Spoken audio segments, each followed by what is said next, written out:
The Executive Council backs Hong Kong-Guangzhou rail link. Discipline Service has reviewed its endorsed. Bombers attack in Islamabad's university. And the US want to retain the Okinawa Air Base.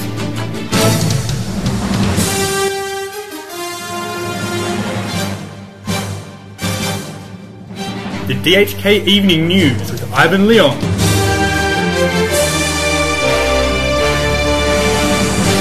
It's 7 o'clock. Welcome to the Evening News.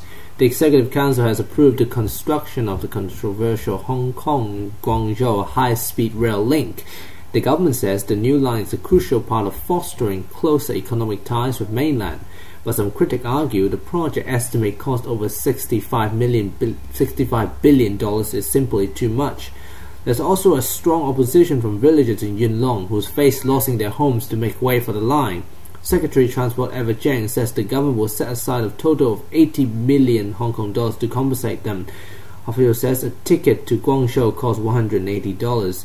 The construction will start this year later for anticipation open in 2016. Hong Kong public doctors have lost a legal battle against the hospital authorities over time payments, but the court's final appeal agreed that doctors who are on the court during the rest days of holidays should be paid, even if they don't actually work. The five judges unanimously upheld an earlier lower court ruling that the doctors were not entitled over payments beyond the terms of their contracts. These stipulate that they must work 44 hours a week, as well as overtime and performing on-call duties. However, the judge agrees that doctors stand by during rest days and holidays should be paid for a full day of work, even if they are not called out. This is because they are required to remain 30 minutes off the hospital and also available to respond to the calls. The hospital authorities argues that doctors should be paid according to how much work they actually performed, but this was rejected by the court. The Executive Council has endorsed a grade structure review of the discipline service. It has also established the implementation of recommendations should be backdated to April 1st. Police and other discipline service unions has earlier expressed their disaffection over the government's failure to approve proposed changes and threatened to take protest actions. The Secretary of Civilian Service Force, Dennis Yu, says the EXCO has supported the recommendation in the report. The Southside Discipline Service Consultative Council has generally satisfied with the decision, but a representative, Na Siu Chui, has said he is a little disappointed with the police salary will remain higher than those other discipline service. A color-coded travel alert system has been launched in Hong Kong. It's aimed to make travelers more aware of the risk in the places that they visit. The 60 most popular destinations for local people are listed. There are 3 warnings: amber, exercise caution; red means avoid non-essential travel; black means cancel the trip advice.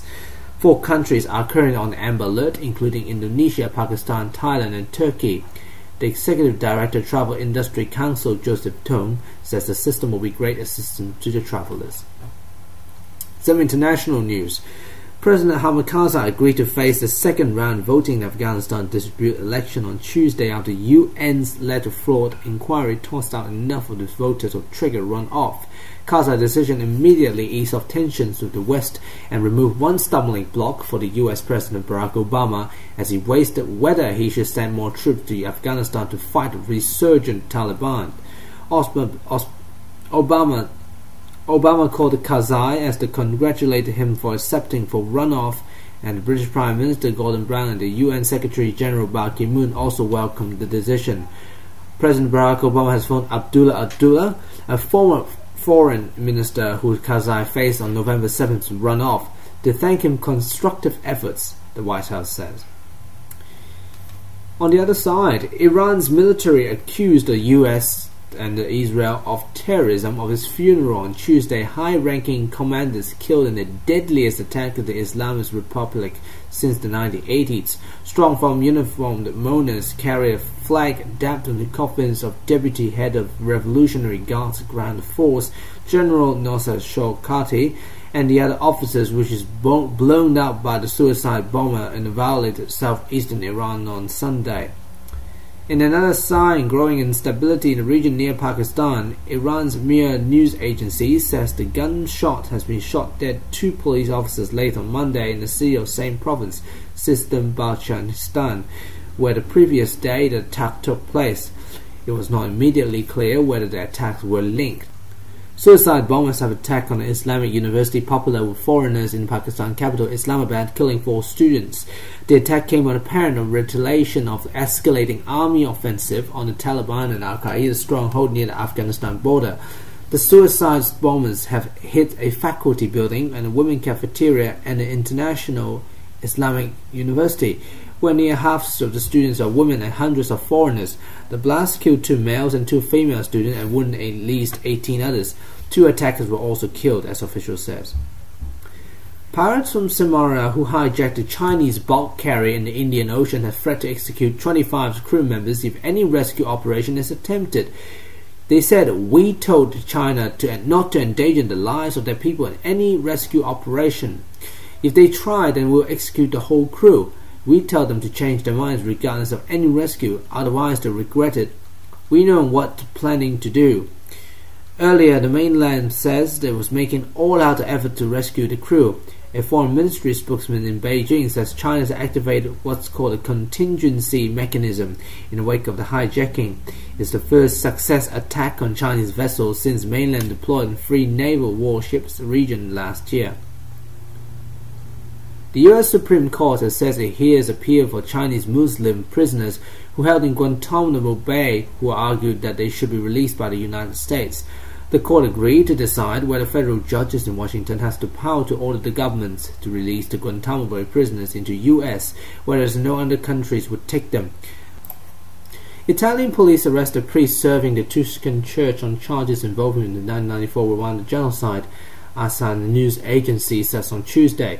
Emmanuel Mihigo Uwayesu, which is 47 years old, denied the charges, says he tried to save lives during the genocide, when an estimate of 800,000 Tutsis and politically moderate Hutus were killed. In May, the group of African rights accused Uwayesu, as the ethnic Hutu, is being involved in the massacre of 80 Hutus in the South Rwanda, agency said.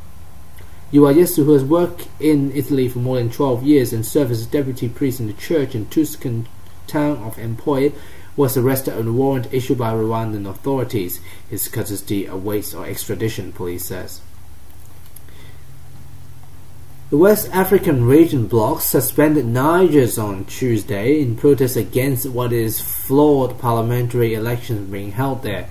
Economic Community of Western African States, or ECOWAS, says it will not recognize the results of the vote, which is expected to allow the President Mohamedou Tadjia to tighten his grip on power to deepen the uranium mining country's constitution crisis. The turnout of the election was patchy after the opposition called a boycott of the vote.